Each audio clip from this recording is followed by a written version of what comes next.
В этом выпуске вы увидите заключительный этап путешествия по Перу. Наш маршрут будет проходить через каньоны, ледниковые озера, пирамиды древних цивилизаций. А в конце вы узнаете, во сколько нам обошлась эта поездка. Подписывайтесь на наш канал, для нас это очень важно. Оставив столицу Перу, мы решили отправиться снова в горы, потому что дорога вдоль океана скучная и грязная. Но горы, как известно, в Перу непростые, качество дорог в основном плохое, и этот участок, по которому мы ехали 2 дня, был очень опасным, так как по всему маршруту были оползни и обвалы камней. Всегда перед поездкой в горы я предварительно составляю маршрут в приложении Osman Plus, где показан профиль высот по пути следования. Это я делаю для того, чтобы у нас не застала ночь на больших высотах. Нашей целью было заехать в 2 национальных парка в горах, но погода резко испортилась, пошел сильный дождь, и по прогнозам улучшения в ближайшие 4 дня не предвиделось. И поэтому мы решили переждать у океана.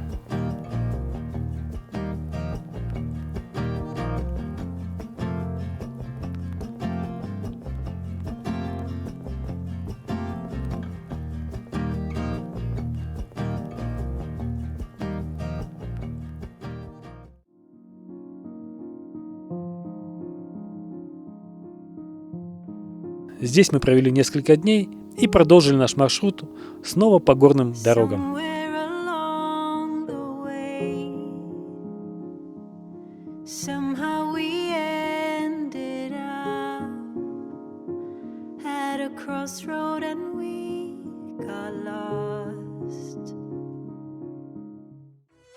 А дальше мы поползли вверх к каньону Пата. Поначалу это была красивая долина среди гор, которая постепенно стала сужаться и превратилась в узкое ущелье с бурной рекой и множеством туннелей.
Оля пошла купить бобы. Вот.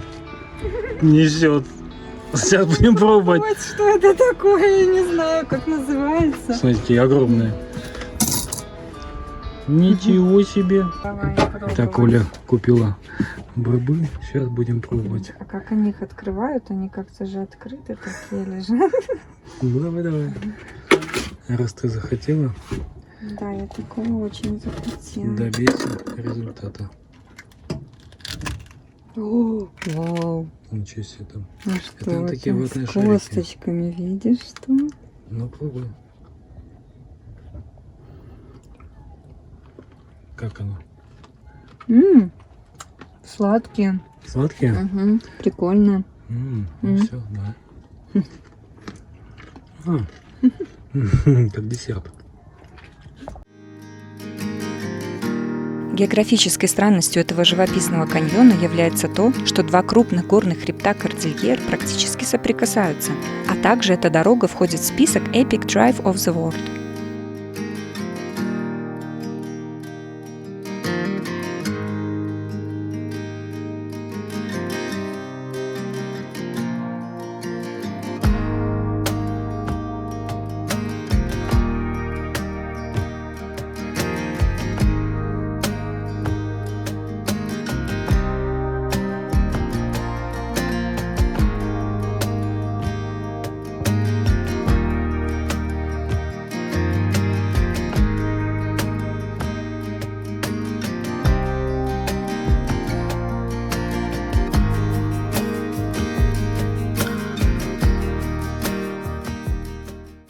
Заночевали вот на таком дивном месте, прямо на краю у реки.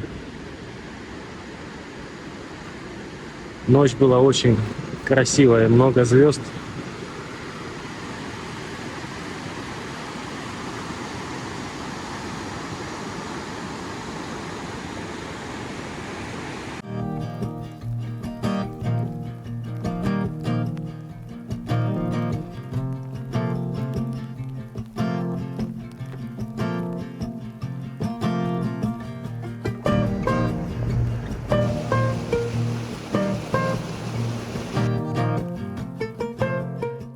Мы заехали на высоту 4300, идем к ледниковому озеру, лагуна Парон называется. Вот. Красотища неимоверная. К сожалению, дрон нам уже помочь ничем не сможет. Придется снимать только на телефон, подкидывать или запускать на воздушном шарике. А это место последнего полета нашего дрона, где он решил стать вольной птицей и больше не вернулся. Прощай, друг. Вот такая красота вокруг. А это американский автобус. Как выяснилось, ребята оказались из Питера, живущие в Америке, и с ними мы познакомились позже.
Парк National Хуаскаран, наверное.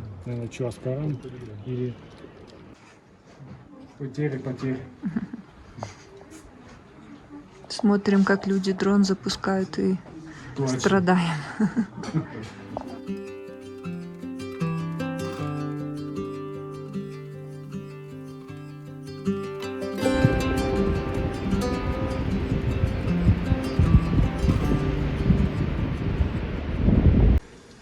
Решили себя немножко подсластить после сегодняшних потерь.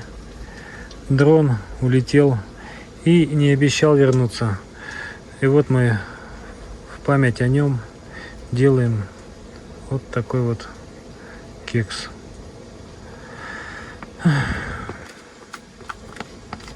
И вот что у нас получилось с мандаринками.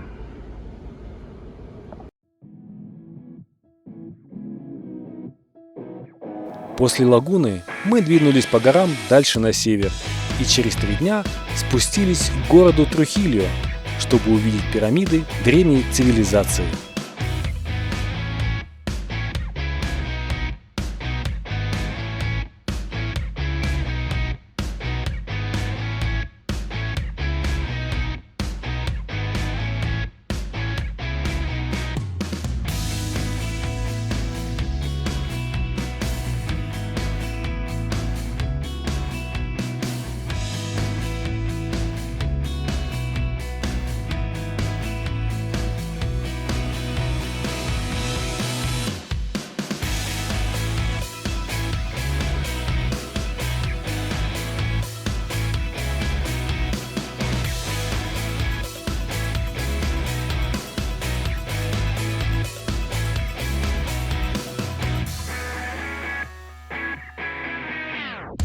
А на этой речке, как и на многих других, мы увидели золотоискателей.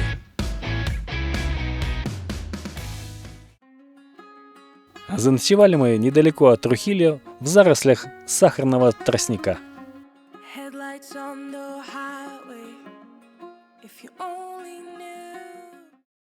Заехали снова на мойку. Совсем стал грязный. Пора помыть. Сейчас и снизу, и сверху помоем. Мы в городе Трухильо, музее храмов доинковской цивилизации Моча. Раскопки и исследования в этих местах начались сравнительно недавно, всего 20 лет назад. Здесь представлены найденные в храме Луны сокровища, керамика и множество артефактов. Музей постоянно пополняется, так как археологические раскопки ведутся до сих пор, но из-за отсутствия необходимого финансирования продвигается все очень-очень медленно. Цивилизация Моча значительно древнее инков. Она относится к 1-9 векам нашей эры.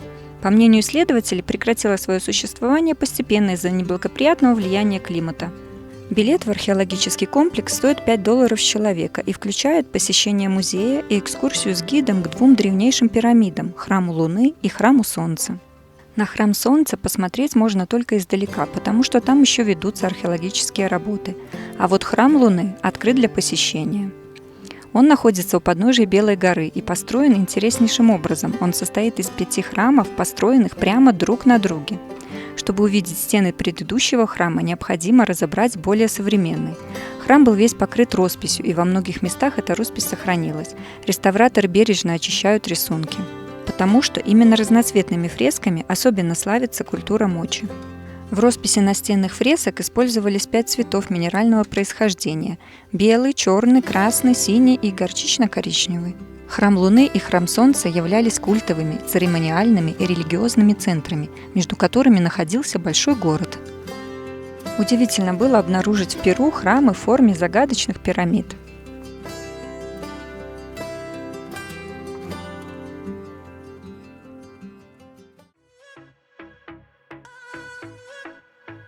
А дальше, чтобы глубже окунуться в культуру Мочи, мы отправились в детский парк со скульптурами, которые отражают сексуальную жизнь культуры Мочи.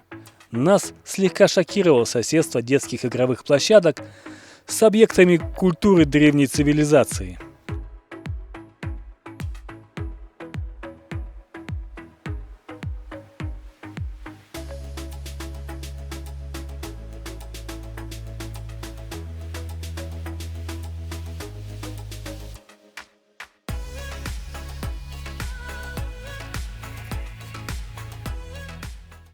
Доброе утро, друзья. Оля сегодня сделала вот такой завтрак.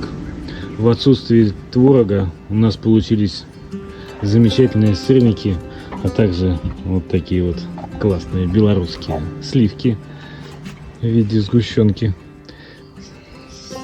Да? Да, а творог мы придумали натереть творожно-сырную терку и сделать так сырники. Сейчас будем пробовать, что из этого. Да, мы не знаем, как это на вкус, поэтому все, сейчас Надеемся, попробуем. будет вкусно. Оказалось, на удивление, очень вкусно. Даже вкуснее, чем с творогом. Этот тертый сыр мы сделали, белый такой, мягкий. Творожный сыр. Потерли. Вот, и Оля как-то умудрилась из них сделать сырники. Но сгущенка, по-моему, красит все. Но сами по себе очень вкусные оказались. В наших архивах мы обнаружили несколько видео, которые мы думали были утеряны вместе с дроном. Как оказалось, дрон записал свой последний полет. И мы могли бы найти наш дрон, но это видео сохранилось глубоко в кэше, до которого я докопался только сейчас, случайным образом.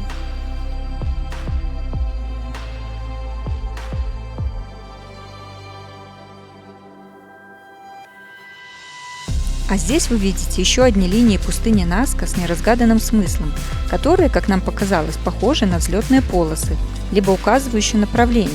Они находятся на срезанных верхушках гор.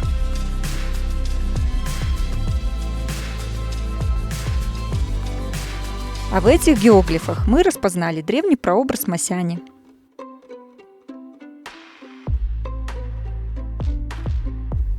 А теперь подытожим наши впечатления про Перу. Мы провели здесь 2 месяца, проехали около 5000 километров и потратили как никогда много. С учетом потери дрона, ремонта машин и дорогих экскурсий, за 2 месяца сумма составила 5000 евро.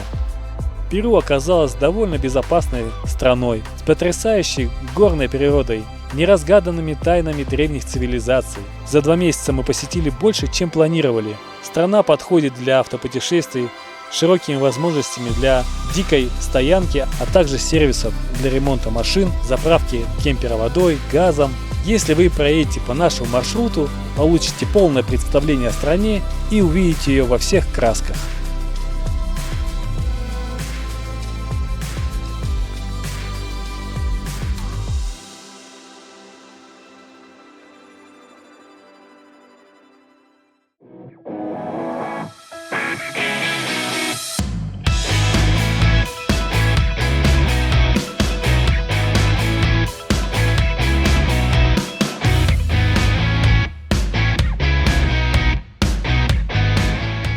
Итак, друзья, мы в Эквадоре. Оля, поздравляю тебя с твоей новой страной. Процесс регистрации занял минут 20. Мы получили временный въезд для автомобиля на 90 дней. И теперь можем 3 месяца находиться в Эквадоре. Вперед! Ура! Первая заправка в Эквадоре. Здесь дизель на галлоны и стоит в долларах. Можно платить прямо долларами американскими. Мы сейчас заправились, и получилось, что за литр дизеля стоит 0,48 центов американских. То есть где-то 45 центов евро. 45 евроцентов. Даже меньше. Вот так вот. Так что мы будем сейчас путешествовать Нам уже нравится по Эквадору до упора. С такими-то ценами на горючее. Вперед! Спасибо за просмотр. В следующем выпуске мы увидимся уже в Эквадоре. Headlights on the highway. If you only knew, being back here